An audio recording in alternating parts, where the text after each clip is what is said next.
तो बच्चों कैसे हैं आप सब? बहुत-बहुत स्वागत है आपका आज की इस वीडियो में।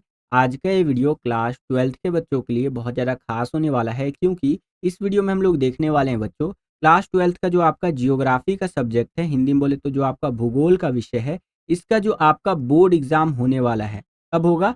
26 फरवरी को, ठीक है? 26 फरवरी 2026 को जो आपका जियोग्राफ़ी का बोर्ड का पेपर होगा, तो उसके लिए जितने भी इम्पोर्टेंट क्वेश्चंस निकलते हैं आपकी दोनों किताबों के अंदर से, जो आपकी मानव भूगोल वाली बुक है उसके अंदर से भी और भारत लोग और अर्थव्यवस्था वाली जो सेकंड बुक है इसके अंदर से भी। उन सभी इम्पोर्टेंट क्वेश्चंस को इस एक सिंगल वीडियो के अंदर हम कवर करने वाले हैं, हिंदी और इंग्लिश दोनों ही मीडियम के अंदर, ठीक है? आप यूँ भी कह सकते हैं कि पूरे ही सिलेबस का दोनों बुक के जितने भी सिलेबस निकल रहे हैं हमारे इस साल के जो एग्ज़ाम के लिए बोर्ड एग्ज़ाम के लिए, उसका निचोड़ देने वाला हूँ मैं। और आप पिछले 10 साल का पेपर उठा करके देख लीजिएगा, मोस्ट ऑफ द टाइम यही क्वेश्चंस रिपीट होकर के आए हुए हैं आपके भूगोल के यानी जियोग्राफी के बोर्ड एग्जाम के पेपर के अंदर। इसलिए आप कह सकते हैं कि एक ही वीडियो और भूगोल खत्म, ठीक है? तो चलिए वीडियो को शुरू करते हैं, लेकिन वीडियो को शुरू करने से पहले एक छोटा-सा रिक्वेस्ट रहेगा आप सभी बच्चों से कि इतना मेहनत आपके लिए किया हूँ, तो इस वीडियो को कर दीजिए 1000 लाइक्स, इससे हमारा मोटिवेशन बहुत ज़्यादा बढ़ जाएगा, ठीक है? धरती से चाँद, चाँद से मंगल ग्रह से वापस धरती पे आ जाएगा हमारा मोटिवेशन। लाइक ज़रूर कीजिएगा। चैनल को सब्सक्राइब नहीं किया तो सब्सक्राइब भी कर लीजिएगा। बाकी कोई भी आपका डाउट रहता है जो डायरेक्टली आप मुझसे पूछना चाहते हैं, तो ये मेरा इंस्टाग्राम का यूज़र आईडी है जय झा 07 करके अपने डाउट्स को यहाँ पर डायरेक्टली आप मुझसे पूछ सकते हैं। और अभी तक आप हमारे टेलीग्राम चैनल में जॉइन नहीं हुए हैं तो टेलीग्राम चैनल में ज़रूर जॉइन हो जाइए। टेलीग्राम चैनल में जॉइन होने के लिए सिंपली टेलीग्राम पे आपको जाना है।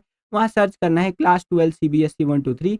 जैसे ही आप सर्च करेंगे आपको हमारा टेलीग्राम का चैनल देखने को मिल जाएगा। आज ही उसमें जॉइन हो जाइए। जो भी चीज़ें हम भेजते हैं बच्चों उसका लाभ उठाइए, ठीक है? तो चलिए वीडियो को शुरू करते हैं। पहला क्वेश्चन देखिए बच्चों यहाँ पर क्या पूछ रहा है हमसे कि हरियाली क्या है? ठीक है? ये question most most important question है बच्चों। कई बार पेपर में पूछा जा चुका है, ठीक है? अब जब भी पूछा जाता है कि हरियाली क्या है, तो बहुत सारे बच्चे यहाँ पर लिख देते हैं हरियाली मतलब हरा-भरा पेड़-पौधा इस तरह से, है ना? हरे-भरे जंगल। तो देखिए यहाँ पर वो वाले हरियाली की बात नहीं कर रहा है। ध्यान से समझिएगा हरियाली के बारे में। ये हरियाली केंद्र सरकार द्वारा प्रवर्तित जल संभर विकास परियोजना है। और इस योजना से ग्रामीण जल संरक्षण करके पेयजल की समस्या दूर करने के साथ-साथ वन रोपण, मत्स्य पालन एवं सिंचाई की सुविधा भी प्राप्त कर सकते हैं, ठीक है? तो हरियाली अगर आपसे पूछे तो आप लिखेंगे कि ये केंद्र सरकार के द्वारा चलाया गया जल संभर विकास परियोजना है, ठीक है बच्चों? और इस योजना के तहत ये बातें हुई थी कि जो पेयजल की समस्या है यानी कि पीने के पानी की जो समस्याएँ रहती हैं गाँव के अंदर उसको दूर किया जाएगा, वन रोपण को बढ़ावा दिया जाएगा, ज़्यादा से ज़्यादा पेड़-पौधे लगाए जाएँगे, ठीक है? मत्स्य पालन यानी मछली पालन को किया जाएगा, सिंचाई की सुविधा यहाँ पर हरियाली ये जो आपका जल संभर विकास परियोजना है इसके तहत जो है सुनिश्चित की जाएगी। तो ये सारी चीज़ें यहाँ पर हरियाली के अंदर आती हैं, ठीक है?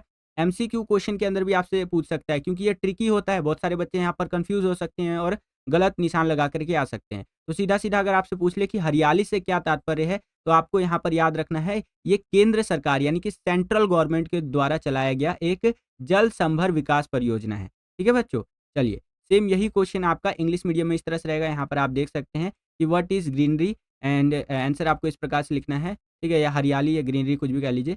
तो हरियाली या फिर greenery water finance development project promoted by the central government with this scheme rural water conservation can also be removed by removing the problem of drinking water as well as the facility of forest plantation and जैसे कि फिनिशीज and irrigation इस तरह से करके आपका यहाँ पर दिख रहा है फिशरीज है ये, ठीक है? फिशरीज एंड इरिगेशन की बात कर रहा है।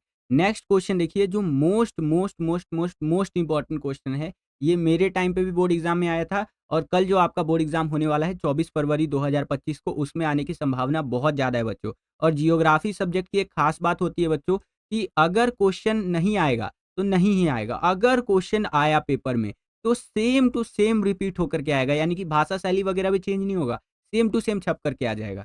समझ रहे हैं आप? ये जियोग्राफी सब्जेक्ट का एक सबसे खास बात होता है, इसलिए मेरे को जियोग्राफी सब्जेक्ट बहुत ज़्यादा पसंद है। चलिए, यहाँ पर क्वेश्चन देखिए क्या है कि पत्तनों को अंतर्राष्ट्रीय व्यापार के प्रवेश द्वार क्यों कहते हैं? ठीक है?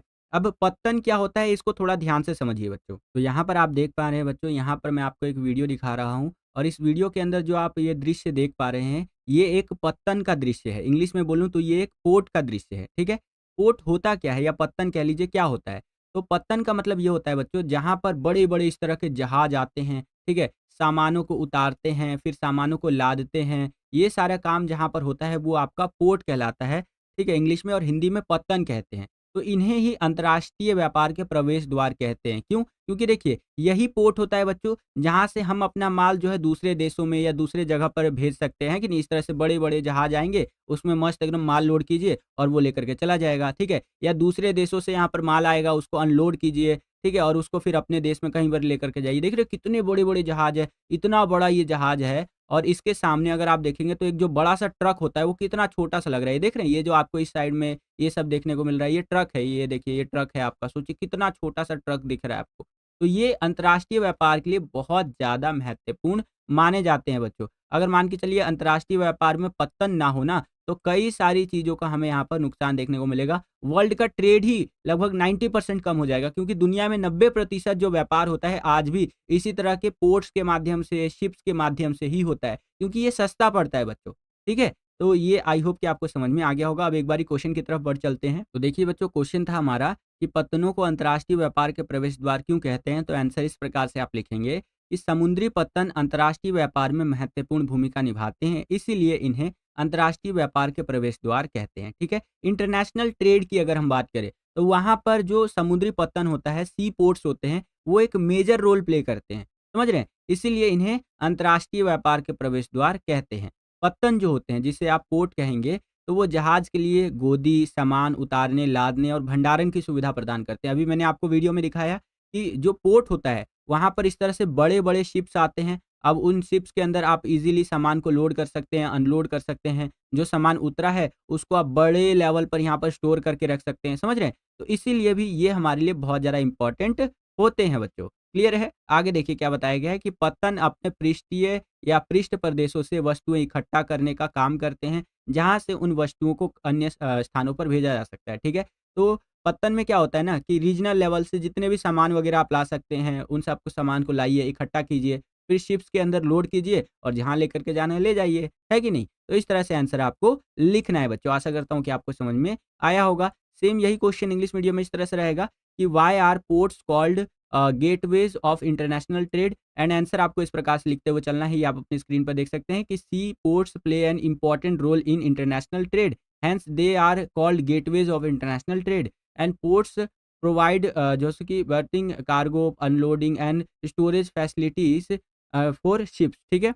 एंड लास्ट में बताया गया है ports work to collect goods from their back territories from where those goods are send to other जैसे कि प्लेसेस। तो इस तरह से करके आपका दिया गया है। क्लियर है बच्चों?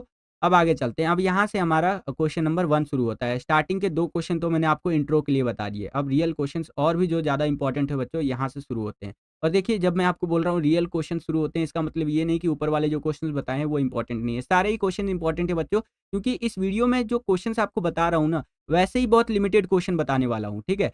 और दोनों बुक के अंदर से यहाँ पर छाँट-छाँट करके क्वेश्चन निकाले हैं, तो बड़े ध्यान से देख करके जाइएगा। जिस बच्चे ने अभी तक बिल्कुल तैयारी नहीं कर रखी ना, उसके लिए तो ब्रह्मास्त्र टाइप का ये वीडियो होने वाला है, एकदम मज़ा आ जाएगा। कल जब आप अपना पेपर दे कर के आएँगे ना, मान लीजिए कि आपने ज़्यादा तैयारी नहीं कर रखी है, ये वीडियो आपने देख लिया और पिन्ड कमेंट में कुछ वीडियोज़ के आपको लिंक मिल जाएँगे, वो वीडियोज़ आपने देख लिया, ठीक है?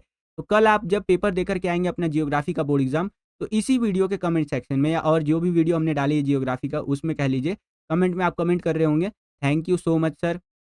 जो आपने कराया था वही आया था, उसमें से हमें बहुत ज़्यादा हेल्प हुई थी। जैसे अभी हाल ही में फिज़िकल का पेपर हुआ था, 60 से 70% पेपर वही आया था जो हमने यहाँ पर आपको सैंपल पेपर्स के अंदर करवाया था। ठीक है? ये मैं आपको दावे के साथ कह सकता हूँ बच्चों, दावा किस बेसिस पर कर रहा हूँ, मेरा जो एक्सपीरियंस है उसके बेसिस पर कर रहा हूँ। 5 सालों से ज़्यादा का मेरा एक्सपीरियंस है टीचिंग का और सैंपल पेपर बनाने का। तो अपने एक्सपीरियंस के बेसिस पर मैं आपको ये दावा करके बता रहा हूँ बच्चों, कि जो मैं आपको आज करवा रहा हूँ ये बहुत ज़्यादा इंपॉर्टेंट क्वेश्चन्स है बच्चों। इन्हीं में से पेपर में कई सारे क्वेश्चन्स आपको सेम टू सेम देखने को मिलेंगे। जो कल आप अपना बोर्ड एग्ज़ाम देने जाएँगे उसके अंदर, ठीक है? चलिए, अब यहाँ पर ये क्वेश्चन देखिए क्या है कि प्रकृति और मनुष्य आपस में इतनी जटिलता से जुड़े हुए हैं कि उन्हें एक-दूसरे से अलग नहीं किया जा सकता है। कथन को प्रमाणित कीजिए, ठीक है? अब देखिए प्रकृति यानी कि नेचर की बात कर रहा है और मनुष्य यानी कि ह्यूमन्स की बात कर रहा है। वो इतनी अच्छी तरीके से आपस में जुड़े हुए हैं या इतनी जटिलता से जुड़े हुए हैं ना कि उनको अलग किया ही नहीं जा सकता है, ठीक है? तो इसके आधार पर आपको प्रमाणित करना है कथन को। चलिए समझते हैं। अब देखिए यहाँ पर पहला पॉइंट क्या कह रहा है कि प्रकृति और मानव को एक-दूसरे से अलग नहीं किया जा सकता है क्योंकि वो बहुत ज़्यादा जटिलता से जुड़े हुए हैं बच्चों, ठीक है? आगे देखिए बताया गया है कि आपसी अनोन्य क्रिया द्वारा मनुष्य ने प्राकृतिक पर्यावरण में सामाजिक और सांस्कृतिक पर्यावरण की रचना की है। ठीक है? आपस में अनोन्य क्रिया के द्वारा यानी कि समझ को डेवलप करने के बाद जब मनुष्य ने प्रकृति को समझा, कैसे उसका नियम, कायदा, कानून चलता है, उसको समझने के बाद क्या हुआ कि प्राकृतिक पर्यावरण में यानी नेचुरल एनवायरनमेंट में मनुष्य ने अपने सामाजिक और सांस्कृतिक पर्यावरण की रचना की। अपनी संस्कृति, अपने यहाँ पर सोशल चीज़ों को, है ना? अपने कल्चर वगैरह को सबको यहाँ पर बनाया मनुष्य ने, ठीक है?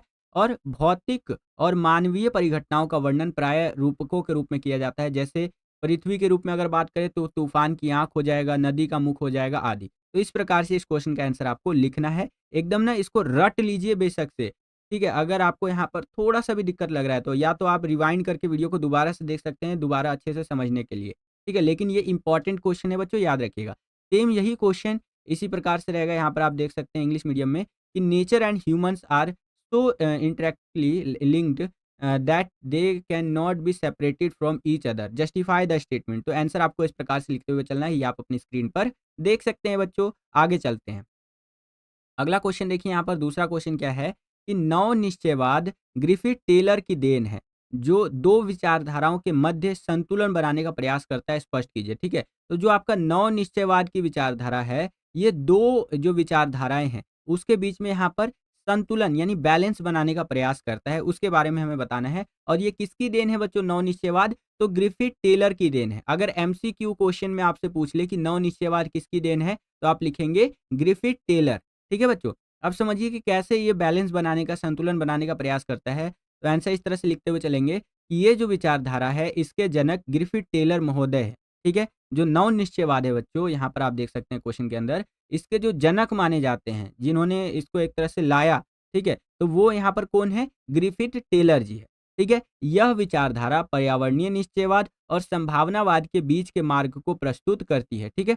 जो पर्यावरणीय निश्चयवाद है बच्चों और आपका संभावनावाद है, इसका जो बीच का रास्ता है उसको ये प्रस्तुत करती है।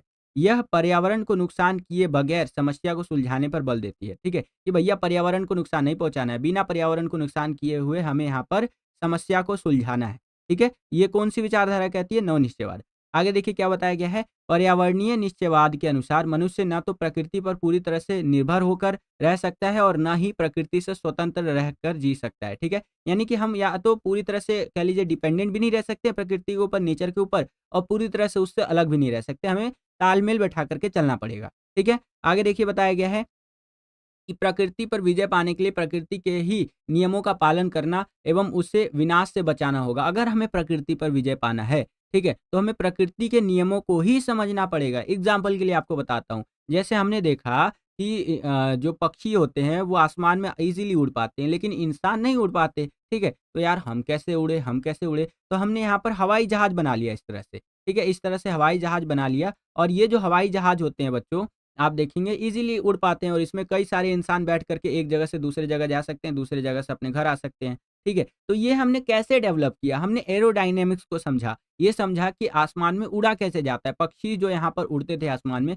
उनका यहाँ पर उड़ने का स्ट्रक्चर समझा, उनका समझा कि प्रकृति ने कैसे उनको बनाया है, नेचर ने कैसे उनको बिल्ड किया है कि वो आसमान में उड़ पा रहे हैं। उसी हिसाब से हमने अपने प्लेन्स को डिज़ाइन किया, अपने फाइटर जेट्स को डिज़ाइन किया है, जिससे कि हम यहाँ पर और भी काम ले पाते हैं, विभिन्न तरह के हेलीकॉप्टर्स को डिज़ाइन किया है। समझ रहे हैं आप? तो वही चीज़ यहाँ पर बताया गया है कि प्रकृति पर विजय पाने के लिए यहाँ पर प्रकृति के ही नियमों का पालन करना होगा एवं उसे विनाश से बचाना होगा। ऐसा नहीं कि हम यहाँ पर प्रकृति पर विजय पाने के लिए उसके नियम का पालन तो कर रहे हैं, लेकिन प्रकृति का विनाश कर रहे हैं, वो चीज़ हमें नहीं करना है। समझ रहे हैं आप? तो ये चीज़ यहाँ पर बताई गई है। आगे देखिए एक लास्ट पॉइंट है कि प्राकृतिक देनों का प्रयोग करते हुए प्रकृति की सीमाओं का ख्याल रखना चाहिए। उदाहरण के लिए औद्योगिकीकरण यानी इंडस्ट्रियलाइज़ेशन करते हुए जंगलों को नष्ट होने से बचाना चाहिए।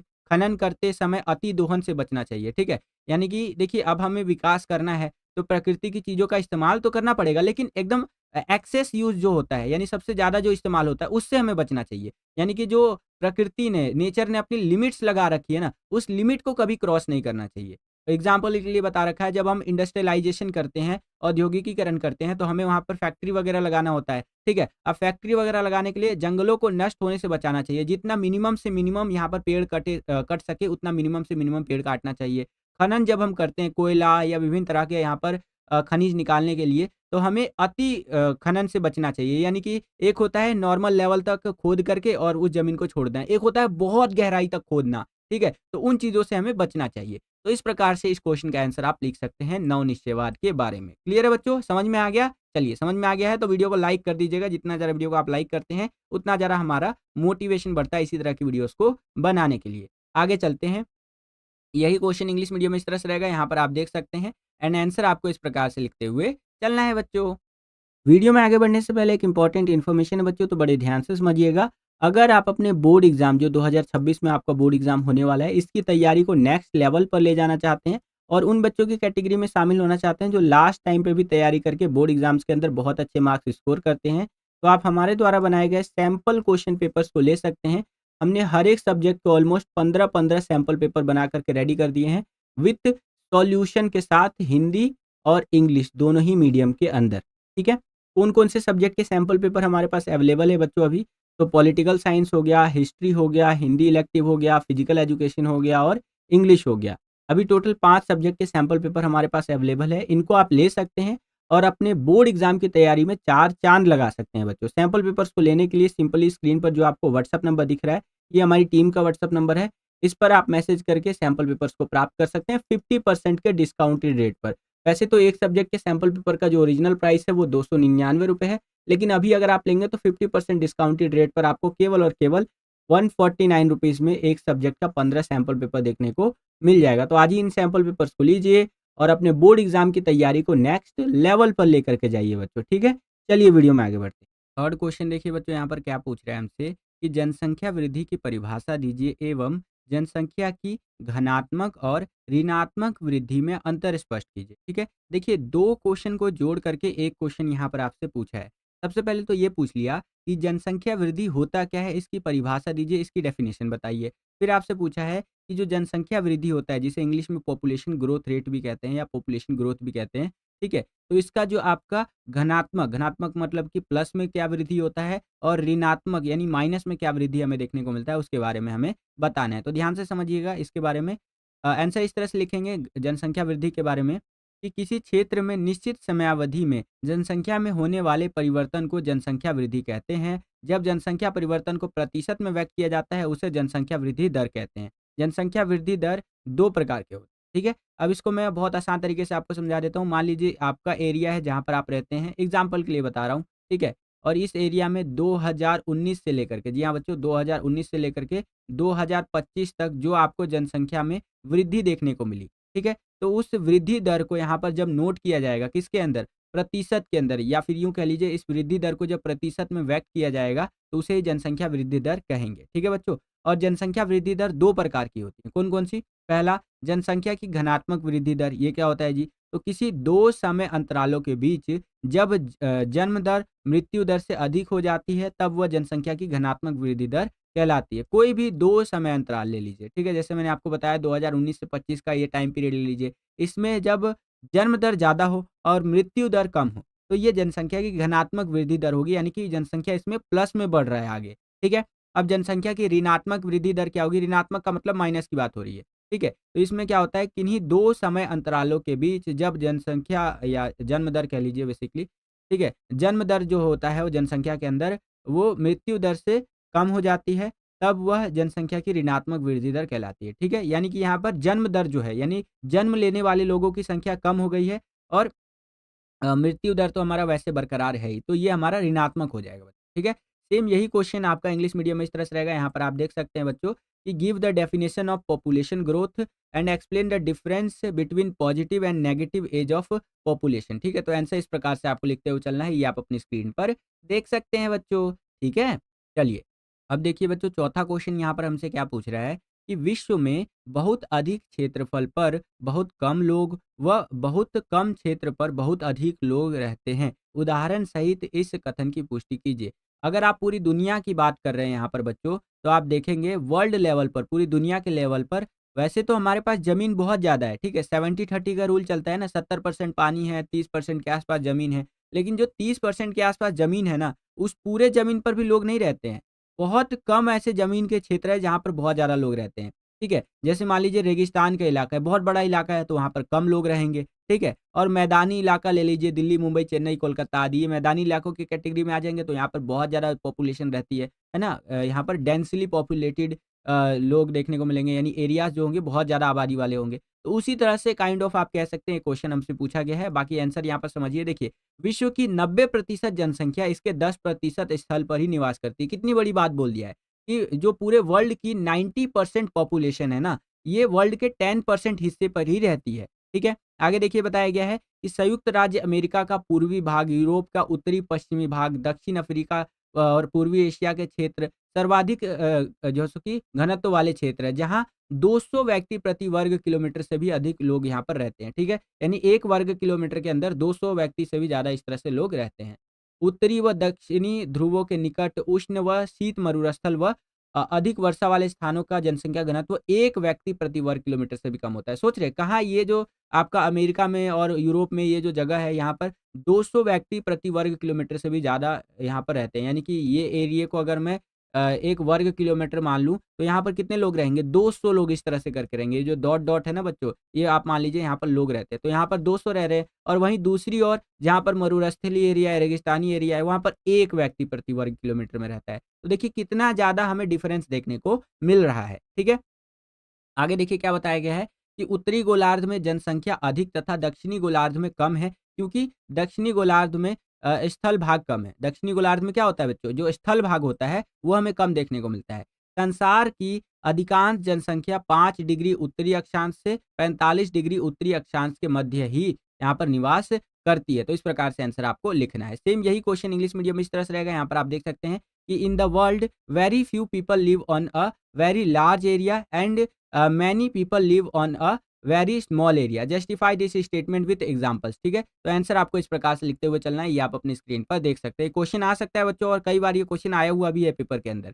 ठीक है, चलिए आगे चलते हैं।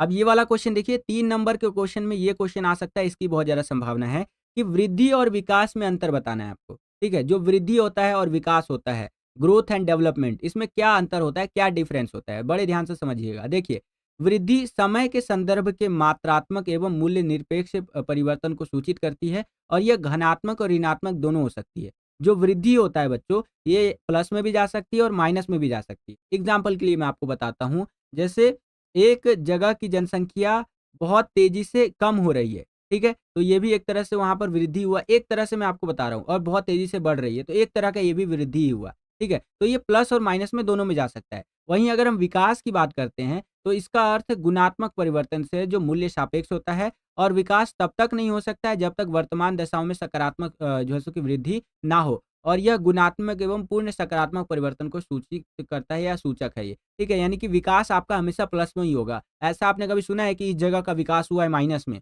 ऐसा नहीं होता है ना? तो विकास यानी डेवलपमेंट जो होता है हमेशा ये प्लस में ही जाता है, लेकिन वृद्धि जो होता है ये प्लस माइनस यानी धनात्मक, ऋणात्मक दोनों हो सकता है। और विकास तब तक नहीं हो सकता है जब तक वर्तमान दशाओं में सकारात्मक वृद्धि ना हो, यानी कि करंट जो सिचुएशन है उसमें पॉजिटिवली चेंज ना आए, पॉजिटिवली इसमें हमें ग्रोथ ना देखने को मिले, तब तक ये विकास हमारा संभव नहीं है। तो इस प्रकार से आप यहाँ पर वृद्धि और विकास में अंतर स्पष्ट कर सकते हैं बच्चों। क्लियर है? सेम यही क्वेश्चन इंग्लिश मीडियम में इस तरह से रहेगा। यहाँ पर आप देख सकते हैं कि explain the difference between growth and development, and answer आपको इस प्रकार से लिखना है। ये आप अपनी स्क्रीन पर देख सकते हैं बच्चों। ठीक है? चलिए आगे चलते हैं। अगला क्वेश्चन देखिए, ये भी 3 नंबर के अंदर आपसे पूछा जा सकता है कि डॉक्टर महबूब उल हक द्वारा मानव विकास का वर्णन किस प्रकार किया गया है? How has human development been describe by doctor Mahbub ul हक।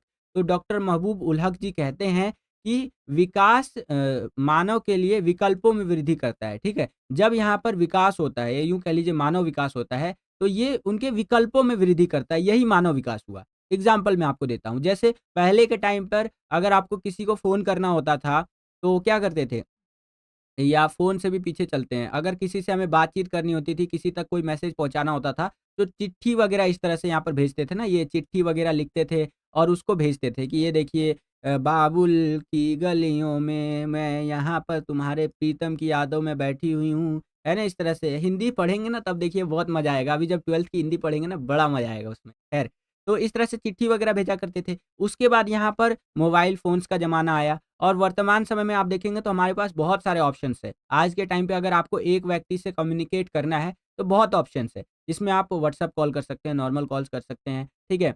आप तुरंत जो है बाइक उठाएँगे, तुरंत चले जाएँगे। ठीक है? या इसका भी और एक और एग्ज़ाम्पल बताता हूँ, जैसे कि पहले के टाइम पे एक जगह से दूसरे जगह जाने के लिए मोस्टली बैलगाड़ी का प्रयोग होता था। आज के टाइम पे अगर आपको एक जगह से दूसरी जगह जाना है, तुरंत यहाँ पर बाइक निकालिए या फिर अपनी कार निकालिए इस तरह से, है ना? ये कार निकालिए और मस्त अपनी गाड़ी से एक जगह से दूसरी जगह चले जाइए। गाड़ी से नहीं जाना चाहते हैं, पब्लिक ट्रांसपोर्ट से जाना चाहते हैं, तो ऐसे एकदम जो बस वगैरह होता है, बस पकड़िए, है ना? बस से चले जाइए या प्लेन से जा सकते हैं आप, ठीक है? या फिर यहाँ पर शिप से जा सकते हैं। तो देखिए, मानव विकास क्या है? तो महबूब उल हक जी कहते हैं यहाँ पर, डॉक्टर महबूब उल हक जी, कि मानव विकास का मतलब तभी है जब मानव के विकल्पों में वृद्धि हो। मानव के पास, इंसानों के पास जब लॉट्स ऑफ ऑप्शंस होंगे, ज़्यादा से ज़्यादा ऑप्शंस होंगे, यही मानव विकास है। ठीक है? आगे देखिए, बताया गया है कि मानव विकास जीवन में सार्थक सुधार लाता है। मानव विकास जो होता है बच्चों, वो ज़िंदगी के अंदर एक सार्थक सुधार लेकर के आता है और विकास परिवर्तनशील है। इसका उद्देश्य ऐसी दशाएँ उत्पन्न करना है जिसमें लोग सार्थक जीवन जी सकें। ठीक है? तो ये चीज़ यहाँ पर डॉक्टर महबूब उल हक के द्वारा बताई गई है मानव विकास के संदर्भ में। आशा करता हूँ आपको समझ में आ गया होगा। सेम यही क्वेश्चन इंग्लिश मीडियम में इस तरह से रहेगा और आंसर आपको इस प्रकार से लिखते हुए चलना है बच्चों। आगे चलते हैं।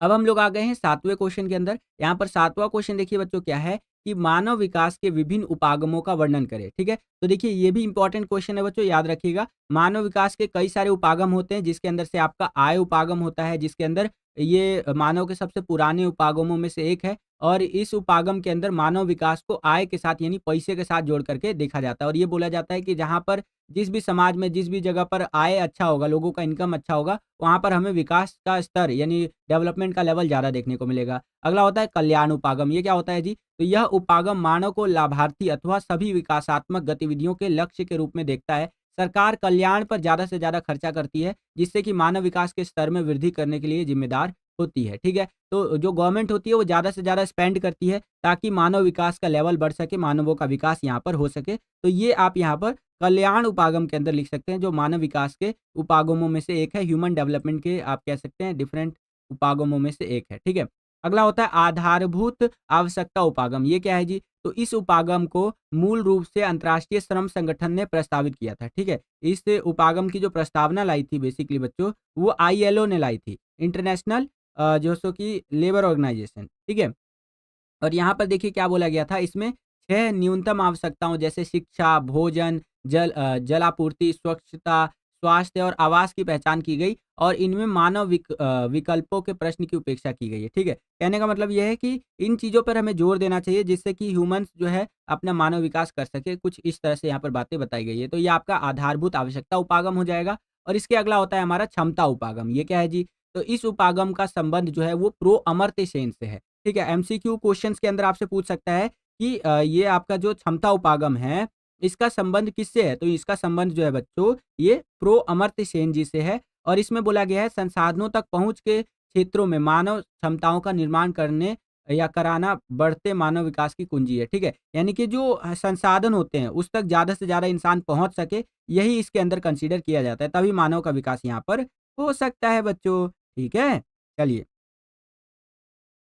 सेम यही क्वेश्चन इंग्लिश मीडियम में इस तरह से रहेगा। यहाँ पर आप देख सकते हैं कि describe the different approaches to human development and answer आपको इस प्रकार से लिखते हुए चलना है। ये आप अपनी स्क्रीन पर देख सकते हैं बच्चों। ठीक है, जैसे कि इनकम अप्रोच हो गया आपका, वेलफेयर अप्रोच हो गया आपका, बेसिक नीड्स अप्रोच हो गया, कैपेबिलिटी अप्रोच हो गया आपका। तो इस तरह से लिख सकते हैं। नेक्स्ट क्वेश्चन देखिए, यहाँ पर 8वां क्वेश्चन क्या पूछ रहा है हमसे कि भूमध्य सागरीय कृषि की विशेषताएं बताइए। जो आपका भूमध्य सागरीय कृषि होता है, इसके बारे में बताना है। तो देखिए, इसके बारे में याद रखिएगा कि यहाँ पर ना खट्टे फलों की खेती होती है। जब मैं अपने टाइम पे बोर्ड एग्ज़ाम दिया था मैंने 2019 के अंदर, तो ये क्वेश्चन मेरे को याद हो ही नहीं रहा था, ठीक है? तो मैंने अपने दिमाग में ना एक चीज़ सेट कर लिया था कि जब भी मेरे से कोई पूछेगा भूमध्य सागरीय कृषि, तो तुरंत यहाँ पर दिमाग में खटक जाएगा कि हाँ, यहाँ पर जो है खट्टे फलों की खेती होती है, ठीक है? ये चीज़ मेरे दिमाग में तुरंत आ जाएगा। तो इस तरह से यहाँ पर है।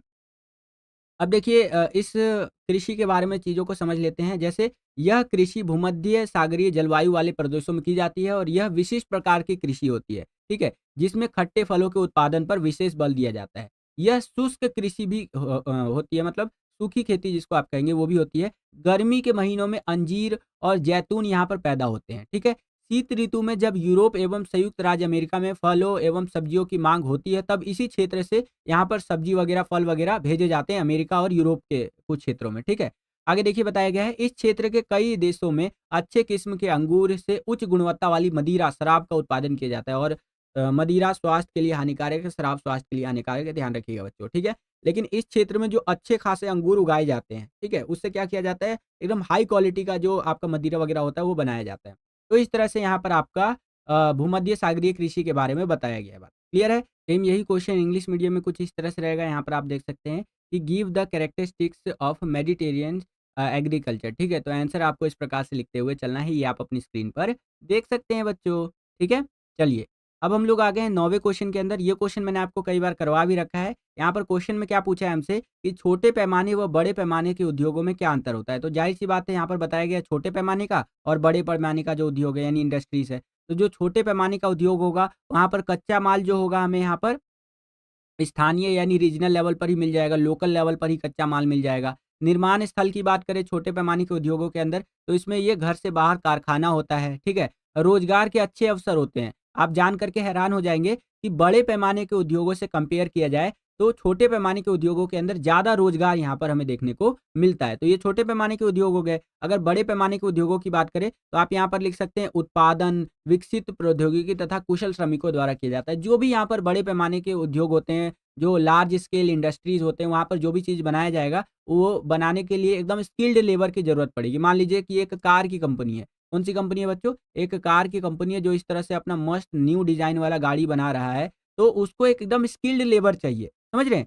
और आगे देखिए बताया गया है उत्पादन अथवा उत्पादित माल को विशाल बाज़ार में बेचा जाता है। अब देखिए क्योंकि इसके अंदर बड़े पैमाने पर चीज़ों को बनाया जा रहा है, प्रोडक्शन किया जा रहा है, तो इसको लार्ज स्केल पर मार्केट चाहिए होगा जहाँ पर ये अपना माल को बेच सके। ठीक है? इसमें उत्पादन की मात्रा भी अधिक होती है, ज़ाहिर-सी बात है। अधिक पूँजी लगेगा, इसमें विभिन्न प्रकार के कच्चे मालों का प्रयोग किया जाएगा बड़े पैमाने के उद्योगों के अंदर बच्चों, ठीक है? चलिए, सेम यही क्वेश्चन इंग्लिश मीडियम में इस तरह से रहेगा, यहाँ पर आप देख सकते हैं कि explain the difference between small scale and large scale industries, ठीक है? या लार्ज स्केल इंडस्ट्री। तो आंसर इस प्रकार से लिखेंगे, ये स्मॉल स्केल इंडस्ट्री के बारे में है और ये लार्ज स्केल इंडस्ट्री के बारे में है। क्लियर है? अगला क्वेश्चन देखिए यहाँ पर क्या है कि स्वामित्व के आधार पर उद्योगों का वर्गीकरण कीजिए, ठीक है? अगर ओनरशिप के बेसिस पर देखें, देखिए यही क्वेश्चन इंग्लिश मीडियम में इस तरह से रहेगा, ये देख सकते हैं कि classify the industries on the basis of ownership, ठीक है? यानी कि स्वामित्व के आधार पर बात करें तो कैसे-कैसे हमें यहाँ पर उद्योग देखने को मिलते हैं। तो पहला होता है सार्वजनिक क्षेत्र का उद्योग, ये क्या होता है जी? तो ये ऐसे उद्योग होते हैं जो सरकार के अधीन में आते हैं क्योंकि ये पब्लिक सेक्टर के इंडस्ट्रीज़ है, तो गवर्नमेंट इनको डायरेक्ट कंट्रोल करती है। सरकार ही इनका प्रबंधन करती है यानी मैनेजमेंट करती है, ठीक है? भारत में बहुत से उद्योग सार्वजनिक क्षेत्र के बीच है, जैसे कि लोहा इस्पात उद्योग जो होता है ये गवर्नमेंट इसको डायरेक्ट कंट्रोल करती है। अधिकतर समाजवादी साम्यवादी देशों में ऐसा हमें देखने को मिलता है, ठीक है? अभी जब पॉलिटिकल पढ़ाऊँगा तो उसमें भी आप देखेंगे ये चीज़ मैं आपको पॉइंट आउट करूँगा कि जो यूएसएसआर था बच्चों, उसमें जो ज़्यादातर फैक्ट्रीज़ थी या इंडस्ट्रीज़ थी वो कौन कंट्रोल करता था? तो वो यहाँ पर यूएसएसआर नाम का देश जो था वही कंट्रोल करता था। क्यों? क्योंकि वहाँ पर समाजवादी व्यवस्था थी। तो जो सार्वजनिक क्षेत्र के उद्योग होते हैं वो ऐसे देशों में ज़्यादातर देखने को मिलते हैं। हमारे देश में देखिए मिक्स है। हम लोग मिश्रित अर्थव्यवस्था अपना रखे हैं, ठीक है? जिसके अंदर हम लोग देखते हैं कि हमारे यहाँ पर सार्वजनिक क्षेत्र के उद्योग भी है, निजी क्षेत्र के उद्योग भी है। ठीक है? ये समझ में आ गया आपको सार्वजनिक क्षेत्र के उद्योग। अब समझिए निजी क्षेत्र का उद्योग क्या होता है? ठीक है?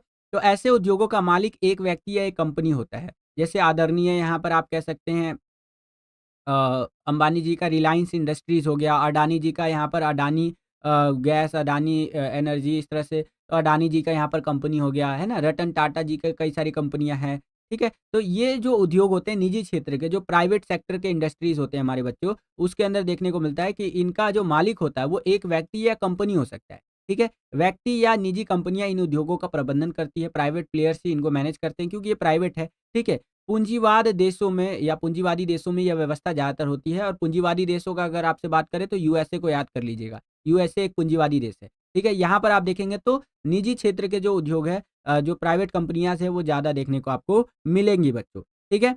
आगे देखिए क्या बताया गया है, भारत में टाटा समूह, बिरला समूह, रिलायंस इंडस्ट्रीज़ इसके उदाहरण हैं, मैंने आपको बताया, ठीक है? तो इस तरह से आप लिख सकते हैं। देखिए बच्चों वीडियो अगर आपको पसंद आ रहा है तो वीडियो को लाइक करते चलिए। जितना ज़्यादा वीडियो को आप लाइक करते हैं उतना ज़्यादा हमारा मोटिवेशन बढ़ता है बच्चों इसी तरह की वीडियोज़ को बनाने के लिए। अगला आता है संयुक्त क्षेत्र का उद्योग। जैसे कि नाम से ही पता चल रहा है संयुक्त है ये, ठीक है? जिसमें public private partnership model follow होता है। ये क्या है जी देखिए, कुछ उद्योगों का संचालन सरकार और निजी कंपनियाँ मिल कर के करती हैं। जैसे टोल कलेक्ट करने के लिए जो टोल प्लाज़ा होते हैं, जहाँ से गाड़ी गुज़रती है इस तरह से, तो गाड़ी का क्या होता है, टोल टैक्स कटता है कि भैया आप रोड पर चला रहे हैं, हाईवे पर चला रहे हैं तो आपका टोल टैक्स कटेगा। तो जो टोल के लिए यहाँ पर पूरा का पूरा सेटअप बैठाया जाता है, ये टोल काटने के लिए टोल प्लाज़ा जो होते हैं, तो वहाँ पर पब्लिक प्राइवेट पार्टनरशिप मॉडल चलता है, जिसमें सरकार का भी हस्तक्षेप देखने को मिलता है और निजी कंपनियाँ जो होती हैं उनका भी हस्तक्षेप देखने को मिलता है, दोनों मिलकर के काम करती हैं। और आगे देखिए बताया गया है, Hindustan petroleum corporation limited HPCL तथा मित्तल एनर्जी लिमिटेड ये साझेदारी के एग्जाम्पल है। मित्तल वाला यहाँ हो जाएगा, एचपीसीएल हो गया है ना, मित्तल एनर्जी लिमिटेड, ठीक है, एचएमएफएल इसके उदाहरण है। तो ये कुछ एग्जाम्पल्स आपको दे रखा है बच्चों। समझ में आ गया आपको? चलिए, सेम यही क्वेश्चन इंग्लिश मीडियम में इस तरह से रहेगा। यहाँ पर आप देख सकते हैं कि classify the industries on the basis of ownership, और पहले होता है पब्लिक एरिया वाला, ठीक है, या पब्लिक सेक्टर के इंडस्ट्रीज आप कह सकते हैं। अगला होता है प्राइवेट सेक्टर के इंडस्ट्रीज, इसके अगला होता है कंबाइंड एरिया के, यानी कंबाइंड जो इंडस्ट्रीज होती हैं ना, इस टाइप के कंबाइंड सेक्टर के। आई होप कि आपको समझ में आ गया होगा। अब हम लोग आ गए हैं 11वें क्वेश्चन के अंदर। इसको बड़े ध्यान से समझिएगा कि कुटीर उद्योग से क्या तात्पर्य है और इसकी मुख्य विशेषताओं का वर्णन कीजिए। कुटीर उद्योग क्या होता है? सेम यही क्वेश्चन इंग्लिश मीडियम में इस तरह से रहेगा कि what is mean by cottage industry, describe it's main features. ठीक है, तो ध्यान से समझिए। यहाँ पर कुटीर उद्योग उन उद्योगों को कहते हैं जिनमें लोग अपने परिवार के सदस्यों के साथ मिलकर के स्थानीय कच्चे माल की सहायता से घर पर ही दैनिक उपयोग की वस्तुओं का निर्माण करते हैं। ये कुटीर उद्योग होता है। इसका बेस्ट एग्जाम्पल है अगरबत्ती बनाना। आप देखते होंगे कि कई सारे घर पर क्या होता है कि इस तरह से धूप अगरबत्ती बनाया जाता है घर के लोगों को द्वारा मिल करके ही। ठीक है, तो ये इसका बेस्ट एग्जाम्पल है। कई सारे घरों पर मैं आजकल देखता हूँ कि जो इस तरह से गुड़िया वगैरह होता है ना, इस तरह से गुड़िया वगैरह, तो वो सब बनाया जाता है। तो ये सब यहाँ पर कुटीर उद्योग के बेस्ट एग्जाम्पल हो जाएंगे बच्चे। इसके बारे में आगे बताया गया है कि इसमें पूंजी एवं परिवहन के साधन इन उद्योगों को प्रभावित नहीं करते। अब जाहिर सी बात है, जब घर पर ही काम हो रहा है, परिवार के लोग ही लगे हुए हैं इसमें, ठीक है, डेली बेसिस की चीज़ों को बनाने के लिए, तो यहाँ पर ज़्यादा हमें उसकी ज़रूरत तो पड़ेगी नहीं, ना पूँजी की ज़्यादा ज़रूरत पड़ेगी, ना यहाँ पर परिवहन के साधन की ज़्यादा ज़रूरत पड़ेगी। इसका एक और अच्छा एग्ज़ाम्पल मैं आपको दे रहा हूँ कुटीर उद्योग का, पापड़, ठीक है? पापड़ डेली यूज़ की चीज़ है और इसको घर पर ही बनाया जाता है कि नहीं? तो ये भी आप लिख सकते हैं कुटीर उद्योग के एग्ज़ाम्पल्स के अंदर। आगे देखिए क्या बताया गया है कि कच्चा माल एवं बाज़ार दोनों ही स्थानीय स्तर पर उपलब्ध हो जाता है। मान लीजिए कि कोई घर में पापड़ बनाया जा रहा है पूरे फैमिली के द्वारा मिल करके, तो कच्चा माल क्या चाहिए होगा? उसके लिए जो मैदा-वैदा जो भी चाहिए होता है उसको बनाने के लिए वो चाहिए होगा, तो रीजनल लेवल पर यानी कि स्थानीय स्तर पर मिल जाएगा, ठीक है? और पापड़ बन गया तो आस-पास के दुकानों में सप्लाई कर दीजिए, है कि नहीं? तो इस तरह से आप लिख सकते हैं। अगला, किसी स्वचालित मशीन की आवश्यकता नहीं होती है, हाथ के साधारण औजारों के उपयोग से ही यहाँ पर हम काम निकाल सकते हैं, ठीक है? तो इसमें बहुत ज़्यादा हैवी मशीन की ज़रूरत नहीं पड़ती, या फिर बहुत ज़्यादा कह लीजिए ऑटोमैटिक मशीनें जो होती हैं उसकी ज़रूरत यहाँ पर नहीं पड़ती है, नॉर्मल मशीनों से भी यहाँ पर काम किया जा सकता है। क्लियर है बच्चों? चलिए। सेम यही क्वेश्चन इंग्लिश मीडियम में इस तरह से रहेगा। यहाँ पर आप देख सकते हैं what is mean by cottage industry, describe it's main features, and answer आपको इस प्रकार से लिखते हुए चलना है बच्चों। चलिए, परफेक्ट। अब हम लोग आ गए हैं 12वें क्वेश्चन के अंदर। 12वां क्वेश्चन देखिए बच्चों, यहाँ पर क्या पूछ रहा है हमसे कि स्वच्छंद उद्योग के किन्हीं 3 विशेषताओं की व्याख्या कीजिए। सेम यही क्वेश्चन इंग्लिश में मीडियम में इस तरह से रहेगा। Explain any 3 characteristics of independent industries. ठीक है, तो स्वच्छंद उद्योग के बारे में समझिए क्या है कि ऐसे जो उद्योग होते हैं ये व्यापक विविधता वाले स्थानों में स्थित होते हैं। ठीक है, ये किसी भी विशिष्ट प्रकार के कच्चे माल पर निर्भर नहीं करते। ठीक है, ये जो आपका स्वच्छंद उद्योग होते हैं बच्चों, ये इंडिपेंडेंट इंडस्ट्री है। तो ये किसी भी स्पेसिफिक टाइप का जो रॉ मटेरियल होता है, कच्चा माल होता है, उस पे ये डिपेंड नहीं करते। ये अपने हिसाब से काम कर लेते हैं, ठीक है? आगे देखिए बताया गया है, ये उद्योग संगठन पुर्जों पर निर्भर होते हैं, ठीक है? और इनमें कम मात्रा में उत्पादन होता है। इनमें क्या होता है, जो प्रोडक्शन होता है, जो उत्पादन होता है, वो लो क्वांटिटी में होता है, कम मात्रा में होता है। इन उद्योगों में श्रमिकों की भी कम आवश्यकता होती है। अब ज़ाहिर-सी बात है, जब माल ही कम बनाया जा रहा है, तो श्रमिक यानी लेबर की ज़्यादा ज़रूरत तो पड़ेगी नहीं। सामान्यतः ये उद्योग जो होते हैं वो प्रदूषण नहीं फैलाते हैं, ठीक है? तो अगर आपसे ऐसे भी एमसीक्यू क्वेश्चन वाले में पूछ ले कि कौन से उद्योग होते हैं जो प्रदूषण नहीं फैलाते हैं, तो आप लिखेंगे स्वच्छंद उद्योग जो होते हैं ये ज़्यादातर प्रदूषण नहीं फैलाते हैं, ठीक है? बाकी स्वच्छंद उद्योग की विशेषताओं की बात करें तो 3 विशेषता पूछा था, मैंने आपको 6 बता दिया। इनमें से कोई 3 भी अगर याद रख लेंगे आप, और 3 नंबर के क्वेश्चन में कल यानी कि 24 फरवरी 2025 को जो आपका बोर्ड एग्जाम का पेपर होने वाला है जियोग्राफी सब्जेक्ट का, उसमें 3 नंबर का क्वेश्चन ये आ गया और ऐसे 3 पॉइंट यहाँ से आपने लिख दिए। पूरे के पूरे 3 नंबर आपको मिल जाएँगे। और जियोग्राफी सब्जेक्ट की सबसे ख़ास बात मुझे ये अच्छी लगती है ना, कि भैया यहाँ पर जो क्वेश्चन पूछा है, ये मेरे को बहुत अच्छी लगती है ये चीज़, कि जैसे क्वेश्चन पूछ लिया स्वच्छंद उद्योग की 3 विशेषताएँ बताइए। आपने ये 3 पॉइंट लिख दिए ना, सीधा-सीधा स्ट्रेट फॉरवर्ड 3 पॉइंट में लिख दिया। ठीक है? और 3 के 3 नंबर आपको मिल जाएँगे। यहाँ पर आपको हिस्ट्री, पॉलिटिकल की तरह ज़्यादा एक्सप्लेन करने की ज़रूरत नहीं है। स्ट्रेट फॉरवर्ड आंसर लिखिए। हमारे जियोग्राफी के टीचर भी यही कहा करते थे हमें, हम जब पढ़ते थे उस टाइम पे 2019 में, तो बोलते थे कि बेटा देखो जियोग्राफी में ना आपको ज़्यादा डिटेल में लिखने की ज़रूरत नहीं है। स्ट्रेट फॉरवर्ड जो पूछा है सीधा-सीधा आंसर लिख दीजिए। ठीक है? अगर आपने एनसीईआरटी पढ़ रखा है, एनसीईआरटी का थोड़ा भी नॉलेज है तो, अगर बिल्कुल भी नहीं पढ़ रखा है तो थोड़ा बहुत आप बना करके लिख सकते हैं। लेकिन कोशिश कीजिएगा अगर आपको आता है पेपर, ठीक है? तो स्ट्रेट फॉरवर्ड आंसर लिखिए, अगर नहीं आता है तब तो आप बना करके लिख ही सकते हैं। ठीक है? चलिए, सेम यही क्वेश्चन इंग्लिश मीडियम में इस तरह से रहेगा कि explain any 3 characteristics of independent industries और आंसर आपको इस प्रकार से लिखते हुए चलना है। ये आप अपनी स्क्रीन पर देख सकते हैं बच्चों। आगे चलते हैं। अगला क्वेश्चन देखिए यहाँ पर 13वां क्वेश्चन क्या है बच्चों कि उद्योगों की स्थापना को प्रभावित करने वाले कारक कौन से हैं? ठीक है? What are the factors affecting the establishment of industries. मान लीजिए कि आप 12वीं के बाद जो है अपना एक फैक्ट्री इस तरह से एस्टेब्लिश करना चाहते हैं। ठीक है? अपना एक इंडस्ट्री एस्टेब्लिश करना चाहते हैं, आप अपना ना एक गाड़ी बनाने वाला कंपनी खोलना चाहते हैं कि हाँ, ये एक फैक्ट्री, एक इस ऐसे इंडस्ट्री खोलूँगा, जहाँ पर मैं अपना गाड़ी बनाऊँगा। मैं बार-बार ही गाड़ी का ड्राइंग बना दे रहा हूँ आजकल, क्योंकि ये मुझे अब बनाना आ गया है और इसमें मैंने महारत हासिल कर ली है। मैंने करीबन 50 से 100 बार गाड़ी बना दिया है। चलिए खैर यहाँ पर आते हैं। तो देखिए कोई भी फैक्ट्री, कोई भी इंडस्ट्री जब लगती है, तो उसको यहाँ पर प्रभावित करने वाले कारक क्या-क्या होते हैं? तो देखिए 2 तरह के कारक होते हैं। एक होता है आपका भौतिक कारक, एक होता है आपका मानवीय कारक। ठीक है?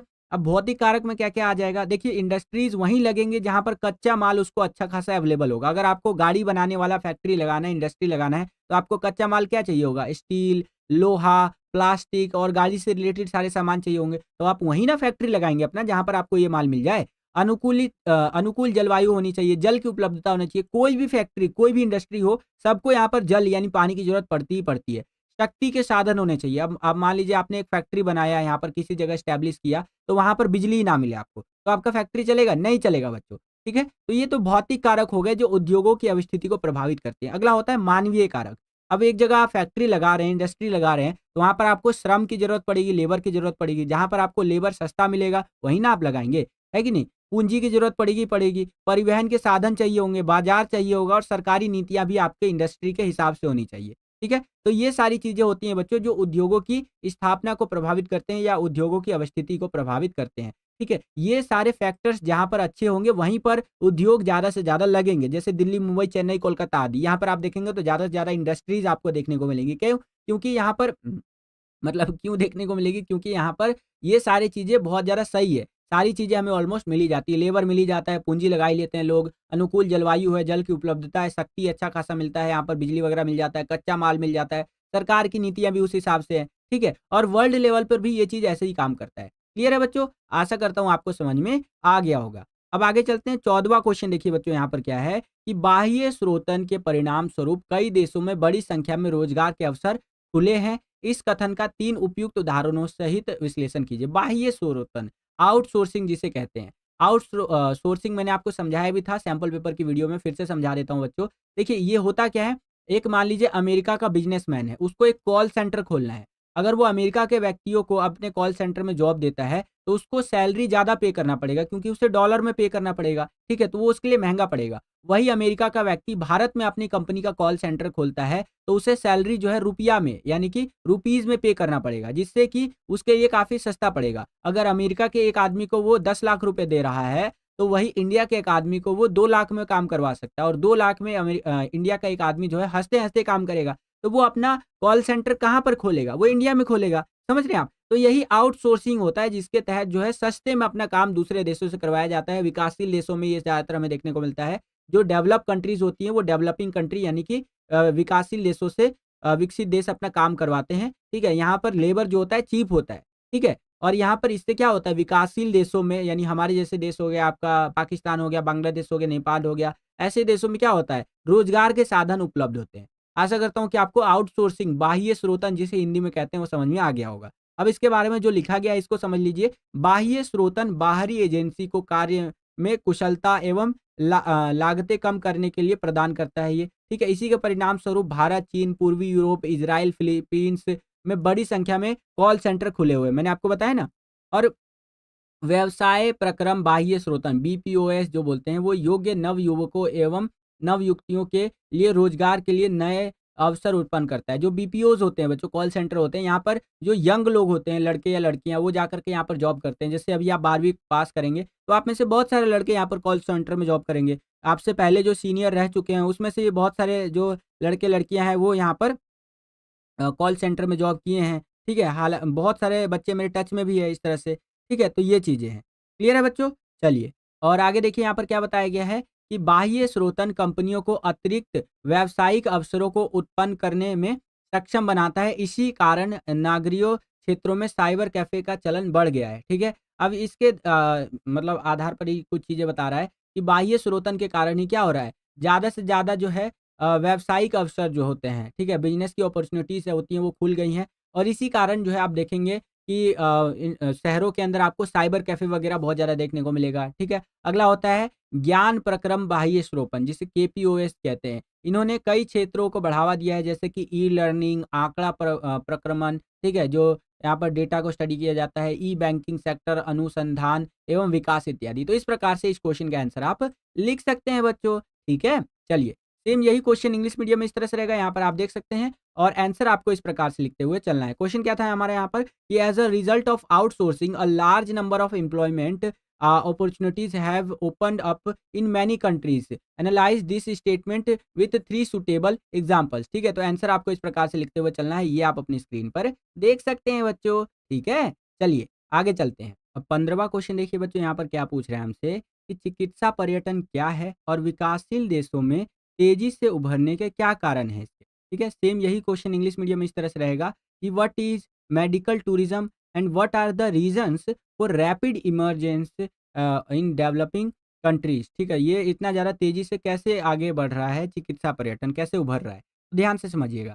चिकित्सा पर्यटन, जब चिकित्सा एवं उपचार के साथ साथ पर्यटन की सुविधा भी प्रदान की जाती है तो इसे चिकित्सा पर्यटन कहते हैं। ठीक है, अब देखिए बाहर के जो देश के लोग हैं, चाहे आपके यहाँ पर कह लीजिए अमेरिका वगैरह के लोग हो गए, या आप यहाँ पर वहाँ के भी लोग कह लीजिए, अफ्रीका वगैरह के लोग हो गए, उनके लिए ना अगर इलाज करवाने की बात करें तो इंडिया सस्ता पड़ता है। और हमारे यहाँ पर प्राइवेट हॉस्पिटल्स की बात अगर मैं करूँ, गवर्नमेंट हॉस्पिटल की बात नहीं कर रहा हूँ, यहाँ पर मैं प्राइवेट हॉस्पिटल की बात कर रहा हूँ, उसमें आपको वर्ल्ड क्लास फैसिलिटी देखने को मिलेगा। अगर आपको कोई सा भी इलाज करवाना है ना, तो आप आइए मस्त इलाज करवा के जाइए। अब जो अमेरिका का व्यक्ति है वो तो डॉलर में कमाता है, ठीक है? और 1 डॉलर अभी कितना हो रखा है, लगभग 86 रुपए हो रखा है। तो अमेरिका के व्यक्ति के लिए भारत में इलाज करवाना आसान पड़ेगा या सस्ता कह लीजिए पड़ेगा, और यूएसए में महँगा पड़ेगा। तो वो मस्त एकदम फ्लाइट-व्लाइट लेके आता है, भारत में घूमता-वूमता भी है और भारत में अपना इलाज वगैरह करवा के जाता है। समझ रहे हैं? तो ये चिकित्सा पर्यटन के अंदर आएगा। आगे देखिए क्या लिखा हुआ है कि भारत, थाईलैंड, मलेशिया एवं सिंगापुर जैसे विकासशील देश चिकित्सा पर्यटन के क्षेत्र में अग्रणी होकर उभरे हैं और इसका प्रमुख कारण इन देशों में विकसित देशों की अपेक्षा चिकित्सीय सुविधाओं का सस्ता होना है तथा साथ ही चिकित्सा का उच्च स्तरीय होना भी है। देखिए हमारे यहाँ पर जो उनके लिए अगर मैं बात करूँ तो जो फ़ॉरेनर्स हैं उनके लिए तो हमारे यहाँ पर मेडिकल जो चीज़ें हैं वो बहुत ज़्यादा सस्ती हैं, ठीक है? और मेडिकल एक्सपेंसेस उनके बहुत ज़्यादा सही रहेंगे। आराम से आएँगे, खर्चा करके जाएँगे मस्त और अपना इलाज करवा के जाएँगे। उनके देश के मुकाबले कंपेयर किया जाए तो सस्ता पड़ेगा और वर्ल्ड क्लास फैसिलिटी है कि चिकित्सा का उच्च स्तरीय हमारे यहाँ पर देखने को मिलता है, हाई लेवल की यहाँ पर क्वालिटी देखने को मिलती है, ठीक है? आगे देखिए बताया गया है यही कारण है कि संयुक्त राज्य अमेरिका जैसे विकसित देशों से प्रति वर्ष हजारों की संख्या में रोगी जो है वो चिकित्सा हेतु यानी कि इलाज के लिए भारत आते हैं। क्लियर है बच्चों? सेम यही क्वेश्चन इंग्लिश मीडियम में इस तरह से रहेगा, यहाँ पर आप देख सकते हैं और आंसर आपको इस प्रकार से लिखते हुए चलना है, ये आप अपनी स्क्रीन पर देख सकते हैं बच्चों। आगे चलते हैं। अगला क्वेश्चन देखिए, ये question most most most most most most most important question है ये। ठीक है? क्वेश्चन क्या कह रहा है कि मनुष्य निर्मित महत्वपूर्ण नौ परिवहन नहर का नाम जो है बताइए, जो अटलांटिक महासागर को प्रशांत महासागर से जोड़ती है। इस नहर की विशेषताओं को भी लिखिए, ठीक है? तो अटलांटिक महासागर को प्रशांत महासागर से कौन-सी नहर जोड़ती है बच्चों? तो पनामा नहर जोड़ती है, जो उत्तरी एवं दक्षिणी अमेरिका के मध्य में स्थित है और 72 किलोमीटर लंबी है। अगर आपसे कोई पूछ ले कि पनामा नहर जो है, वो कितना लंबा है? तो 72 किलोमीटर लंबा है और इस नहर के कारण उत्तरी अमेरिका के पूर्व में न्यूयॉर्क एवं पश्चिम में स्थित सैन फ्रांसिस्को के मध्य जल परिवहन से 13,000 किलोमीटर की दूरी को यहाँ पर कम किया गया है और इसी तरह पश्चिमी यूरोपीय और संयुक्त राज्य अमेरिका के पश्चिमी तट की दूरी जो है वो कम हो गई है। दक्षिणी अमेरिका के पूर्वी एवं पश्चिमी तटों के मध्य आसानी से परिवहन हो पाता है यहाँ पर इस नहर के द्वारा, इस कैनाल के द्वारा, और ये नहर दक्षिणी अमेरिका के राष्ट्रों के मध्य व्यापार को बढ़ाने में सहायता करता है। तो तो इस प्रकार से इस क्वेश्चन का आंसर आप लिख सकते हैं, अगर आपसे ये पनामा नहर के बारे में क्वेश्चन पूछ ले तो। और क्वेश्चन ऐसे ही घुमा करके पूछेगा, ये आप सोच रहे हैं कि सिंपल पनामा नहर के बारे में पूछ लेगा कि पनामा नहर की विशेषता बताइए, तो इसकी संभावना कम रहती है। क्वेश्चन पूछता है ऐसे आपसे, अगर आपसे सीधा भी पूछ ले कि पनामा नहर की विशेषता बताइए, तो ऐसे लिख दीजिएगा, है कि नहीं? लेकिन ज़्यादातर चांस होता है कि क्वेश्चन आपसे ऐसे पूछा जाए, ठीक है? चलिए, सेम यही क्वेश्चन इंग्लिश मीडियम में इस तरह से रहेगा और आंसर आपको इस प्रकार से लिखते हुए चलना है, ये आप अपनी स्क्रीन पर देख सकते हैं बच्चों, ठीक है? आगे चलते हैं। अब यहाँ पर स्वेज नहर के बारे में समझिए। देखिए, पनामा नहर, स्वेज नहर, इंदिरा गांधी नहर कमांड क्षेत्र, इन तीनों में से एक के ऊपर पेपर में क्वेश्चन आता ही आता है। इसकी बहुत ज़्यादा हाई पॉसिबिलिटी रहती है। तो अभी हमने पनामा नहर के बारे में समझा, अब हम लोग यहाँ पर स्वेज नहर के बारे में समझते हैं। अब इससे रिलेटेड क्वेश्चन कैसे पूछेगा, देखिए, मनुष्य निर्मित उस महत्वपूर्ण नौ परिवहन का नाम बताइए, उस महत्वपूर्ण नौ परिवहन नहर का नाम बताइए, जो भूमध्य सागर और लाल सागर को जोड़ती है, और इस नहर की कोई 4 विशेषताएँ भी बताइए। तो भूमध्य सागर को लाल सागर से जोड़ने वाली नहर कौन-सी है बच्चों? स्वेज नहर। और इसकी विशेषताओं की बात करें तो इस नहर का निर्माण 1869 में मिस्र में हुआ था। 1800 वो जो सो कि 69 में यहाँ पर मिस्र में इसको बनाया गया था और ये नहर भूमध्य सागर को लाल सागर से जोड़ती है। ये नहर लगभग 180 किलोमीटर लंबी है तथा 11 से 15 मीटर गहरी है, ठीक है? इस नहर के द्वारा यूरोप तथा दक्षिण अमेरिका व ऑस्ट्रेलिया के मध्य की दूरी को उत्तर माशा अंतरीप मार्ग की तुलना में कम हुई है, ठीक है? यहाँ पर डिस्टेंस कम हुई है। अब जब भी कोई नहर बनाया जाता है बच्चों, जब भी कोई कैनाल बनाया जाता है, तो उसका मेन कारण क्या होता है कि डिस्टेंस को कम करना। एग्ज़ाम्पल के लिए मान लीजिए ये एक इतना बड़ा क्षेत्र है, ठीक है? और चारों ओर से ये पानी से घिरा हुआ है, ठीक है? अगर मान लीजिए यहाँ से कोई माल उठा करके पानी में नाव के ज़रिए इस तरह से यहाँ पर पहुँचाना है, तो क्या करना पड़ेगा? ऐसे घूम करके आना पड़ेगा, तब ऐसे आएँगे। तो क्या किया जाता है, बीच में ऐसे एक जगह जो है इस तरह से खोद करके ये नहर बना दिया जाता है। अब जो इतना घूम करके आना पड़ता था ना, वो घूमना नहीं है, डायरेक्ट यहाँ से माल लोड किया और नहर के माध्यम से, कैनाल के माध्यम से सीधा यहाँ पर पहुँच गया। समझ रहे हैं? तो जो पनामा नहर है, सुएज़ नहर है, काइंड ऑफ इसी तरह से काम करते हैं, इसलिए इनकी महत्वता जो है, इम्पोर्टेंस जो है वो बनी हुई है। ठीक है? आगे देखिए, सुएज़ नहर के बारे में बताया गया है, सुएज़ कैनाल के बारे में, कि इस नहर के द्वारा यूरोप तथा दक्षिणी एशिया व ऑस्ट्रेलिया के मध्य की दूरी को उत्तरमाशा अंतरिक्ष मार्ग की तुलना में कम हुई है और इस नहर में प्रतिदिन 100 जलयान आवागमन करते हैं। ठीक है? 100 जलयान, 100 शिप्स वगैरह आप कह सकते हैं, जो आते-जाते हैं। नील नदी से नौगम्य ताज़ा पानी की नहर भी सुएज़ नहर से मिलती है। ये याद रखिएगा, नील नदी से नौगम्य ताज़ा पानी की जो यहाँ पर आपका नहर है, वो भी किसमें मिलती है? सुएज़ नहर में। क्लियर है बच्चों? तो इस तरह से आप लिख सकते हैं और यही क्वेश्चन इंग्लिश मीडियम में इस तरह से रहेगा। यहाँ पर आप देख सकते हैं, आंसर आपको इस प्रकार से लिखते हुए चलना है, ये आप अपनी स्क्रीन पर देख सकते हैं बच्चों। ठीक है? चलिए, अब हम लोग आ गए हैं 18वें क्वेश्चन के अंदर। इसमें राइन नदी जलमार्ग के बारे में आपसे पूछ लिया, तो इसको भी बड़े ध्यान से समझिएगा। राइन नदी जलमार्ग विश्व का अत्यधिक प्रयोग में लाए जाने वाला जलमार्ग है, क्यों? कोई 3 कारण बताइए, ठीक है? या 3 कारण लिखिए। तो देखिए, राइन नदी जलमार्ग विश्व का अत्यधिक प्रयोग में लाए जाने वाला जलमार्ग है, क्योंकि यह यूरोप के संपन्न कोयला खनन क्षेत्रों से गुजरता हुआ परिवहन सुविधाएं प्रदान करता है तथा संपूर्ण नदी बेसिन विनिर्माण की दृष्टि से अत्यधिक ये संपन्न है। समझ रहे हैं? इसीलिए ये सबसे ज़्यादा यूज़ किया जाता है। यह जलमार्ग स्विट्ज़रलैंड, जर्मनी, फ्रांस, बेल्जियम तथा नीदरलैंड के औद्योगिक क्षेत्रों, जो इंडस्ट्रियल यहाँ पर रीजन्स है, उनको जोड़ता है और उत्तरी अटलांटिक समुद्र मार्ग को ये जोड़ता है। ठीक है? तो इसलिए भी ये सबसे ज़्यादा यूज़ किए जाने वाला जलमार्ग है। आगे देखिए, बताया गया है, यहाँ पर प्रतिवर्ष 20,000 से अधिक जलयान तथा 2 लाख से अधिक आंतरिक मालवाहक पोत इस मार्ग से वस्तुओं एवं सामग्रियों का आदान-प्रदान करते हैं। सोच रहे हैं, 20,000 से ज़्यादा और 2 लाख से अधिक आंतरिक मालवाहक पोत जो है यहाँ पर आते-जाते हैं और यहाँ पर सामान का इधर से उधर किया जाता है। तो सोचिए कितना ज़्यादा इम्पोर्टेंट होगा ये राइन नदी जलमार्ग। इसीलिए तो ये वर्ल्ड का सबसे ज़्यादा यूज़ किए जाने वाला जलमार्गों में से एक है। अगला, यह जलमार्ग स्विट्ज़रलैंड, जर्मनी, फ्रांस, बेल्जियम और इनके जो औद्योगिक क्षेत्र है, यानी कि इंडस्ट्रियल रीजन्स है, ठीक है? उनको उत्तरी अटलांटिक समुद्री मार्ग से जोड़ता है, ठीक है? तो इसलिए भी ये इम्पोर्टेंट हो जाता है। अब देखिए, फैक्ट्री से कोई माल उठाया मस्त और सीधा सी पोर्ट पर ले जाके पटक दिया, ठीक है? पटक दिया मतलब कि वहाँ पर ले जाके रख दिया और वहाँ से फिर किसी समुद्री शिप में लोड किया और दूसरे देश में जाकर के बेच दिया, ठीक है? तो इस तरह से आप कह सकते हैं कि जो राइन नदी जलमार्ग है, वो विश्व का सबसे अधिक प्रयोग में लाए जाने वाला जलमार्ग है, क्योंकि ये सारे कारण हमें देखने को मिलते हैं बच्चों। क्लियर है? चलिए, सेम यही क्वेश्चन इंग्लिश मीडियम में इस तरह से रहेगा, यहाँ पर आप देख सकते हैं और आंसर आपको इस प्रकार से लिखते हुए चलना है, ये आप अपनी स्क्रीन पर देख सकते हैं बच्चों। आगे चलते हैं। अब 19वां क्वेश्चन देखिए बच्चों, यहाँ पर क्या पूछ रहा है हमसे कि संसार के सबसे लंबे पार महाद्वीपीय रेल मार्ग का नाम लिखिए और इसकी किन्हीं 4 विशेषताओं का वर्णन कीजिए, ठीक है? तो अगर बात करें संसार के सबसे लंबे जो सो कि पार महाद्वीपीय रेल मार्ग के बारे में, तो वो हो जाएगा आपका पार साइबेरियन रेल मार्ग, ठीक है? और इसकी विशेषताओं की अगर हम बात करें बच्चों, तो कई सारी विशेषताएँ हमें देखने को मिलती हैं इसकी। जैसे यह रेल मार्ग पश्चिम में सेंट पीटर्सबर्ग से लेकर के पूर्व में प्रशांत महासागर तट पर स्थित व्लादिवोस्टोक तक ये फैला हुआ है, विस्तृत है। और ये रेल मार्ग 9,322 किलोमीटर लंबा, दोहरे पथ से युक्त विद्युतीकृत एशिया का महत्वपूर्ण रेल मार्ग है ये, ठीक है? और यह एशियाई प्रदेशों को पश्चिमी यूरोप बाजारों से जोड़ता है और इस रेल मार्ग को दक्षिण से जोड़ने वाले योजक मार्ग के रूप में भी देखा जाता है। यह रेल मार्ग यूराल पर्वत और जो सो कि ओब और येनेसी नदियों से गुजरता है, ठीक है? तो इस प्रकार से आप यहाँ पर पार साइबेरियन रेल मार्ग के बारे में चीज़ों को लिख सकते हैं, ठीक है बच्चों? आशा करता हूँ आपको समझ में आया होगा। आगे चलते हैं। सेम यही क्वेश्चन आपका इंग्लिश मीडियम में इस तरह से रहेगा, यहाँ पर आप देख सकते हैं। और आंसर आपको कुछ इस प्रकार से लिखते हुए चलना है, ये आप अपनी स्क्रीन पर देख सकते हैं बच्चों, ठीक है?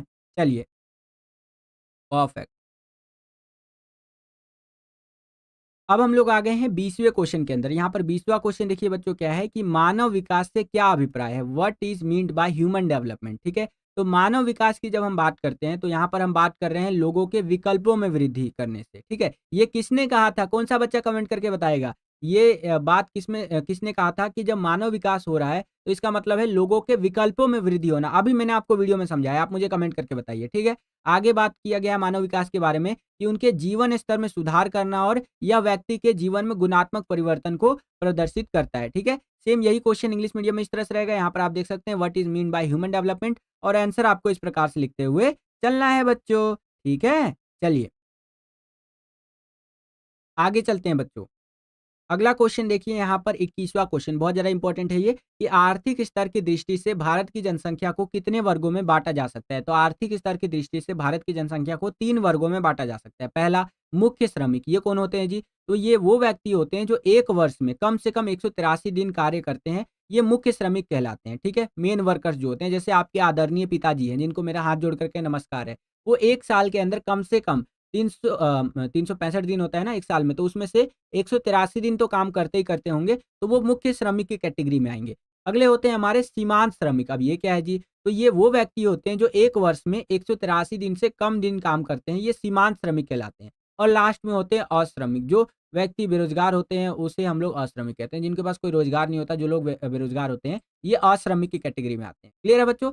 सेम यही क्वेश्चन इंग्लिश मीडियम में इस तरह से रहेगा, यहाँ पर आप देख सकते हैं कि in term of economic level the population of India can be divided into how many sections, तो आपका 3 सेक्शंस में इसको डिवाइड कर सकते हैं, ये आप देख सकते हैं, ठीक है? और ये ध्यान रखिएगा पहला होता है मेन वर्कर, ठीक है? उसके बाद यहाँ पर फिर अगला आएगा, फिर लास्ट में अनएम्प्लॉयड आएगा।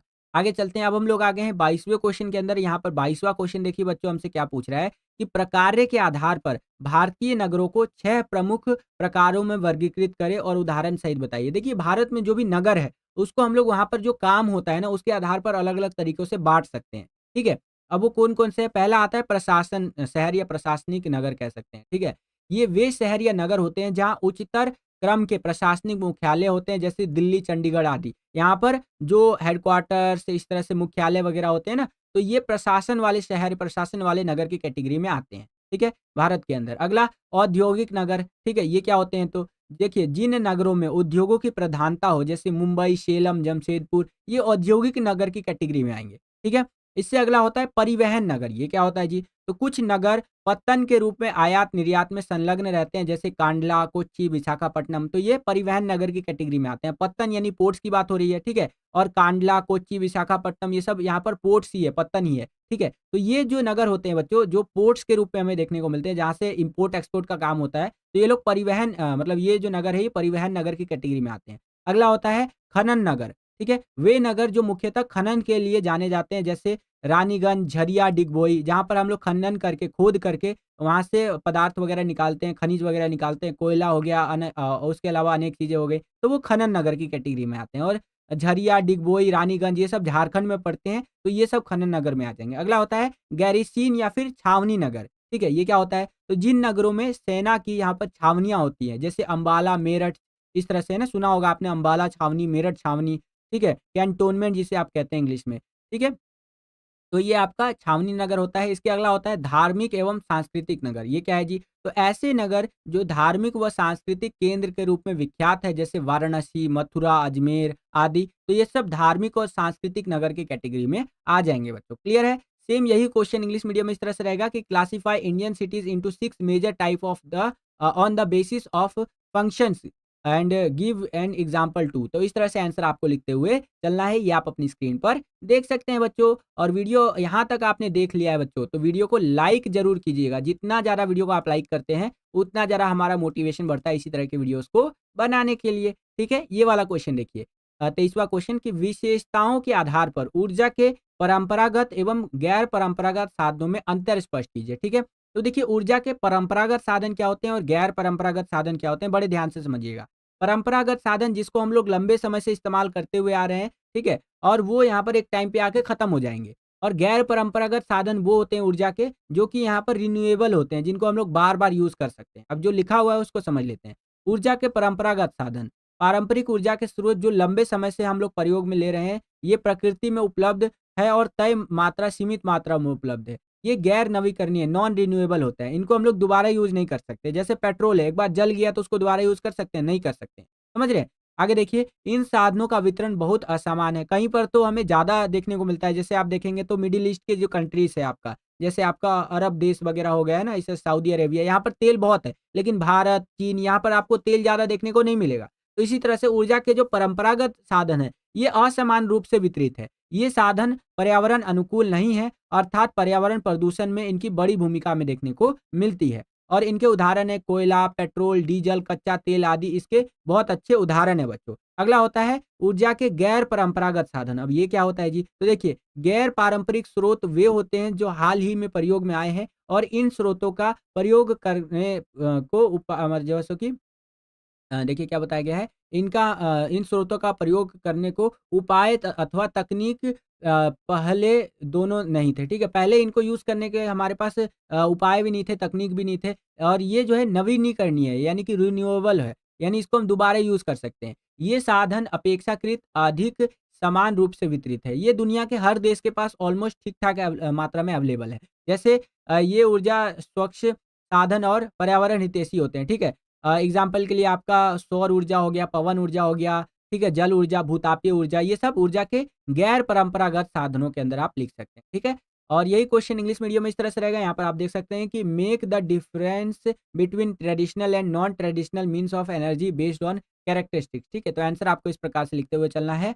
यहाँ पर आप देख सकते हैं, ठीक है? जैसे ये कन्वेंशनल एनर्जी है ये और नॉन कन्वेंशनल एनर्जी है, इंपॉर्टेंट है, याद रखिएगा। अब हम लोग आ गए हैं 24वें क्वेश्चन के अंदर जो कि बहुत ज़्यादा इंपॉर्टेंट है बच्चों, कि इंदिरा गांधी नहर कमान क्षेत्र में सतत पोषणीय विकास को बढ़ावा देने के लिए आवश्यक किन्हीं 5 उपायों का वर्णन कीजिए। तो इंदिरा गांधी नहर कमान क्षेत्र के अंदर सतत पोषणीय विकास को बढ़ावा देने के लिए बहुत सारे काम किए गए हैं। पहला, जल प्रबंधन नीति का कठोरता से क्रियान्वयन किया गया है, यानी कि वाटर मैनेजमेंट जो भी प्रोग्राम्स होते हैं उनको बहुत सख्ताई से यहाँ पर लागू किया गया है।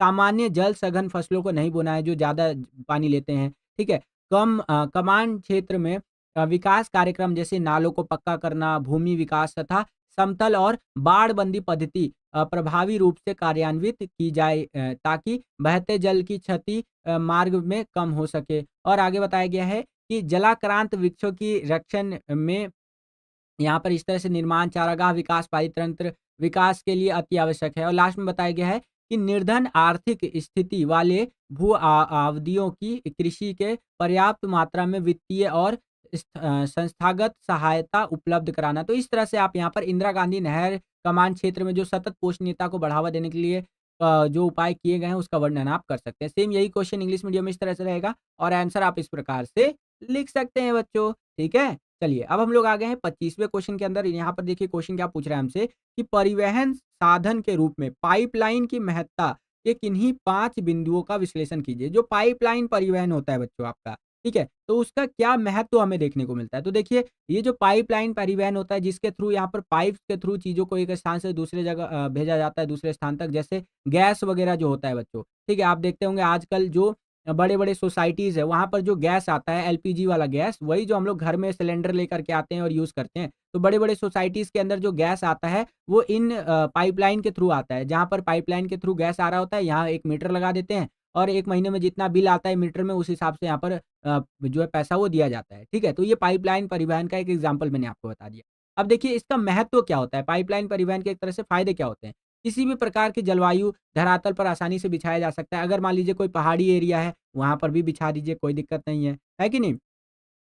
लंबे समय तक उपयोग करने पर सस्ती पड़ती है। अगर आप इसको लॉन्ग टर्म तक यूज़ करते हैं, तो आपको ये सस्ती पड़ेगी, ठीक है? समय की बचत होती है, प्रदूषण नहीं करता है और तरल व गैसीय पदार्थों के परिवहन के लिए उपयोगी होता है। इसमें आप तरल पदार्थों को, गैसीय पदार्थों को आसानी से एक जगह से दूसरी जगह तक भेज सकते हैं, ठीक है बच्चों? सेम यही क्वेश्चन इंग्लिश मीडियम में इस तरह से रहेगा, यहाँ पर आप देख सकते हैं कि analyse any 5 points on the importance of pipelines as a means of transport. तो आंसर इस प्रकार से आपको लिखना है बच्चों, क्लियर है?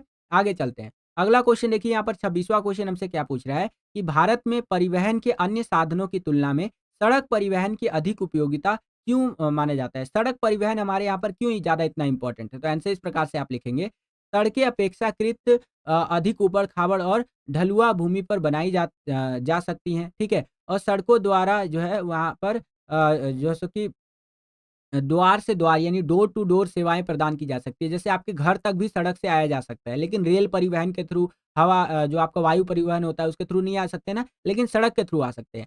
सड़क परिवहन अन्य परिवहन के साधनों की पूरक है, यानी इसके बिना और जो परिवहन है साधन होते हैं वो अधूरा है। पूरक का मतलब होता है एक के बिना दूसरा अधूरा, ठीक है? तो सड़क परिवहन नहीं होगा तो और कोई परिवहन करना बहुत ज़्यादा मुश्किल हो जाएगा। शीघ्र खराब होने वाले सामान जल्दी से ढोए जा सकते हैं, जो सामान बहुत जल्दी खराब हो जाते हैं। उनको जल्दी से जल्दी ढोया जा सकता है। एग्ज़ाम्पल के लिए सुबह जो आप पैकेट वाला दूध लेने जाते होंगे, अमूल का दूध हो गया आपका, आनंदा का दूध हो गया, है ना? जो भी आप दूध लेने जाते होंगे, तो ये जो दूध होते हैं वो जल्दी खराब होने वाले होते हैं। तो आप देखिएगा कभी भी दुकानों पर जो दूध सप्लाई होता है, वो इस तरह से अपना एक मस्त एक गाड़ी लेकर के आते हैं, ठीक है?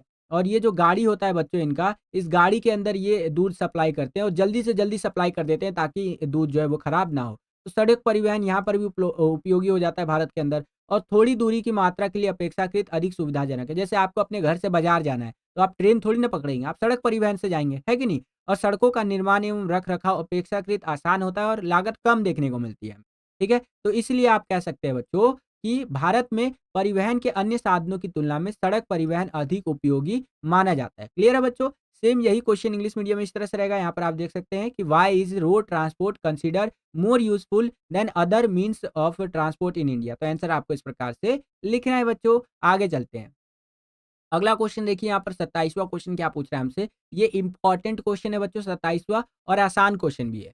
यहाँ पर क्वेश्चन है कि भारत में गंदी बस्तियों की समस्याएँ क्या है? स्पष्ट कीजिए। तो देखिए भारत में जो गंदी बस्तियाँ यहाँ पर विकसित होती है, जो स्लम्स होते हैं हमारे, तो वो कैसे विकसित होती है बच्चों? शहरों में गाँव से लोग उठ कर के आ जाते हैं कि हम यहाँ पर रोज़गार कमाएँगे। अब ज़ाहिर-सी बात है उनकी मजबूरी रहती है कि उनको जाना ही पड़ता है और वहाँ पर उनको रहने के लिए अच्छे साधन नहीं मिलते हैं, तो वो झुग्गी बना कर के वहाँ रहने लग जाते हैं। इस तरह से जब बहुत सारी झुग्गियाँ बस जाती हैं, तो वो यहाँ पर कहीं न कहीं गंदी बस्तियों के अंदर कन्वर्ट हो जाती है क्योंकि वहाँ पर प्रॉपर कोई फैसिलिटी हमें मिलता नहीं है क्योंकि प्रॉपर तरीके से वो बसा ही नहीं है कि नहीं? वो अवैध रूप से बसा है, ठीक है? बाकी देखिए गंदी बस्तियों की समस्या के अंदर यहाँ पर क्या लिखा गया है कि इन बस्तियों में रहने वाले लोग ग्रामीण पिछड़े इलाकों से प्रवासित होकर के रोज़गार की तलाश में आते हैं। यहाँ अच्छे मकान का मिलना कठिन होता है। ये बस्तियाँ रेलवे लाइन, सड़क के साथ पार्क या फिर अन्य खाली पड़ी सरकारी भूमि पर अवैध कब्जा करके बसाई जाती हैं, जो कि बहुत गलत है।